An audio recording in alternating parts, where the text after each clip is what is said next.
social media ပေါ်မှာခွေးလေးတွေကိုမိရှို့တဲ့ရိုက်နစ်တဲ့ဒီလိုရစ်စစ်ကြမ်းကြုတ်တဲ့အပြုအမူတွေကိုမြင်လိုက်ရတဲ့အခါမှာကျွန်မရင်ထဲမှာတော်တော်လေးကိုခံစားရတယ်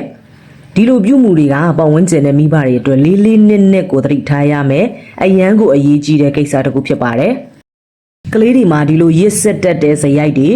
ကိုချင်းစာတရားကင်းမဲ့တဲ့အပြုအမူတွေဖြစ်ပေါ်လာရတဲ့နောက်ွယ်ကအကြောင်းရင်းတွေရှိပါတယ်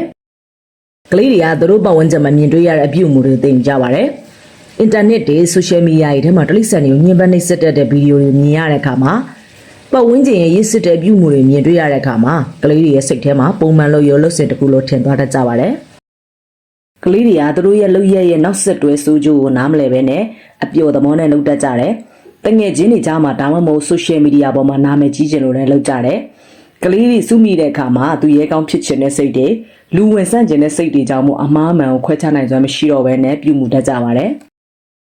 တလိษံလေးတွေမှာလည်းနာကျင်တတ်တဲ့စိတ်တွေကြောက်ရွံ့တတ်တဲ့စိတ်ခံစားချက်တွေရှိတယ်ဆိုတာကိုမိဘတွေပတ်ဝန်းကျင်တွေကထိထိရောက်ရောက်မဆုံးမနိုင်ခဲ့တဲ့အခါမှာ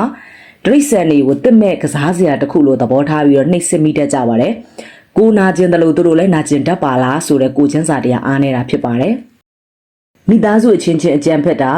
လျစ်လျူရှုခံရတာတွေကြောင့်စိတ်ဒဏ်ရာတွေများလာတဲ့အခါမှာကလေးတွေကသူတို့ရဲ့မကျေနပ်ချက်တွေနာကျင်မှုတွေကိုသူတို့ထက်အားနေတဲ့တိရစ္ဆာန်တွေပေါ်မှာပြန်လဲအနိုင်ကျင့်ပြီးတော့အာဏာပြလို့တဲ့တုံ့ပြန်မှုတွေလည်းရှိတတ်ပါတယ်